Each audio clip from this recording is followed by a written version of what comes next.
Good morning mga ka-wheels! For today's video, mag-review tayo ng nabili kong oscilloscope online. Isa itong pocket oscilloscope. Sobrang liit nito guys. Sabi ng review na napanood ko. Itetest ko din to guys kung pwede to sa automotive. Kasi hindi to katulad yung mga napapanood kong mga video sa YouTube na mga mamahaling oscilloscope tulad ng Snap-on, Picoscope, Handtech at marami pang iba. Titingnan ko to kung pwede to sa automotive o kung makakasagap siya ng signal galing sa sensor. At ito nga guys, nabuksan ko na, kaya ano pang hinihintay natin? I-review na natin to. Tingnan natin kung ano yung laman. Ang tawag pala dito guys ay mini pocket handled oscilloscope. Tingnan na natin kung ano yung mga laman nito. Syempre, yung oscilloscope. Ayan, sobrang liit guys. Grabe, pwede sigurong ilagay sa bulsa to.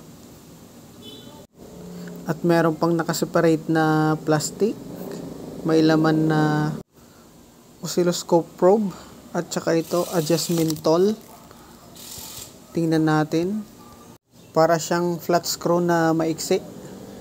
Ito yung pang-adjust doon sa frequency compensation. Mamaya guys, ipapakita ko sa inyo paano mag-adjust. Mayroon din iba pang mga accessories. Mayroon din parang ring. Marker ring tawag dito guys para sa pag-locate. Kung channel 1 or channel 2 ang kinabitan nyo ng oscilloscope probe para hindi maligaw. Ito naman ang oscilloscope probe. Meron itong ground lead. Syempre, ilalagay mo sa negative. At may kasama ding adapter para sa oscilloscope probe. At manual or instruction para dito sa mga accessories na kasama. Buksan na nga natin tong maliit na karton kung ano pa yung mga kasama nitong mga nabili ko. Ayun. Mayroon pang ibang adapter. Oscilloscope adapter din to guys. Tingin ko ito yung magagamit sa pag-test ng mga sensor. Meron siyang kasamang USB to Type-C connector para sa charger. At may kasama din siyang anong tawag dito, pakicomment na lang guys sa comment section. At syempre, user manual para sa pag-operate ng oscilloscope. Ito yung oscilloscope natin guys. Sobrang liit. Sabi ko sa inyo, pwedeng ilagay sa bulsa. Ganito lang siya guys, kaliit oh. Ito yung front. Ito yung likod niya. Ito yung sa side. Dito yung charging port. At ito yung top. Ito yung track wheel button. Pwede mo siyang i-move sa left or right. Ito naman ay square wave calibration. At ito naman ang signal input probe. Pwede mo rin ito lagyan ng strap dito sa gilid. Ito naman ang switch button para sa power. Ito ang auto button, mode button, run or stop button, tsaka down and up button. May stand din to guys. Pwede mo siyang ipatayo. Parang scanner. Ganyan no. Diba? Napaka efficient. Ngayon, susubukan na nating i-on itong ating oscilloscope. Ayan. Nag-open na siya guys. Kaya lang hindi natin makikita kung ilang percent na yung battery. Walang icon or hindi ko lang alam talaga tingnan kung saan. Makikita nyo sa baba, sa left side, merong reading ng voltage. Times 1 or times 10. Tapos millisecond, DC or AC. Tapos run. Gusto mo naman mag-select, pindutin mo lang yung track wheel button. Left or right. Para mag-move, makikita nyo kulay blue. Kung gusto mo naman i-switch from AC to DC or DC to AC, pipindutin mo lang yung up arrow or down arrow. Ngayon, i-check ko naman yung frequency compensation, kung tama ba base dito sa diagram niya. Kapag naka-curve, incorrect. Kailangan straight yung graph. Kaya tingnan natin at i-adjust kung kinakailangang i-adjust. Ngayon, ikakabit ko na yung oscilloscope probe dito sa signal input probe. Didiin nyo lang guys.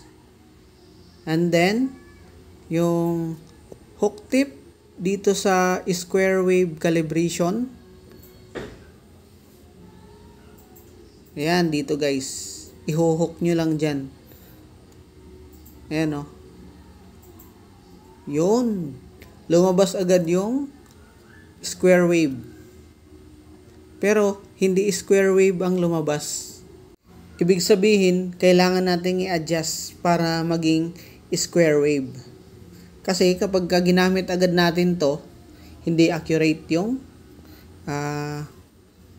wave na ibibigay niya. Zoom natin para makita natin na square talaga. Ayan. Ngayon na natin gagamitin yung adjustment tool na pinakita ko sa inyo kanina. Yung parang flat screw na maliit at maiksi. Ito guys. I-adjust natin hanggang maging square wave. Ganito mag-adjust guys. So, iikutin nyo lang clockwise or counterclockwise. Tingnan nyo lang sa monitor hanggang maging square. Kung makikita nyo, ayan o. Nag-i-square na siya ng konti. Dapat square na square talaga. Yun. Tama na to guys. Ganito. Sakto na to. Ngayon naman, titistingin natin to kung pwede to sa automotive. At dahil wala tayong model na sasakyan, naisip ko yung motor ko na gawing model. Ang tanong, pwede bang motor? Hindi sasakyan? Pwede! Ito na guys, motor ko yung model natin. Ang napili kong sensor ay well speed sensor. Ang well speed sensor, siya yung nagbibigay ng signal papuntang ECU kung ilan na yung takbo mo. Dahil hindi na mechanical yung speedometer nito, ito na yung nagsiserves as speedometer. Nag-back probe na nga ako guys dito sa connector ng well speed sensor ng motor ko. Ito pala ay 3-wire system na sensor. Isang constant positive, isang constant negative, at isang signal wire. At syempre, signal wire ang titestingin natin kung may marireceive ba na data itong oscilloscope. Confirm guys, gumagana nga itong oscilloscope. Ayan o, kung makikita nyo, may lumalabas na waveform. At ang voltage ay nagre-range ng 4.8 to 5 volts. Ngayon, susubukan kong i-review yung accelerator. Ayan guys, kung makikita nyo, umiikot yung gulong. At the same time, magandang waveform ang pinapakita ng oscilloscope. Ibig sabihin, gumagana itong oscilloscope para sa pag-test ng mga sensor natin sa sasakyan. Para sa CAN bus data line testing, gagawa na lang ako ng panibagong video kung accurate ang signal na binibigay ng oscilloscope na to. Kaya kung nagustuhan mo ang video na to, please like and subscribe at pakihit na rin ang notification bell para maging updated sa mga bago kong video. Thank you for watching and see you on my next video.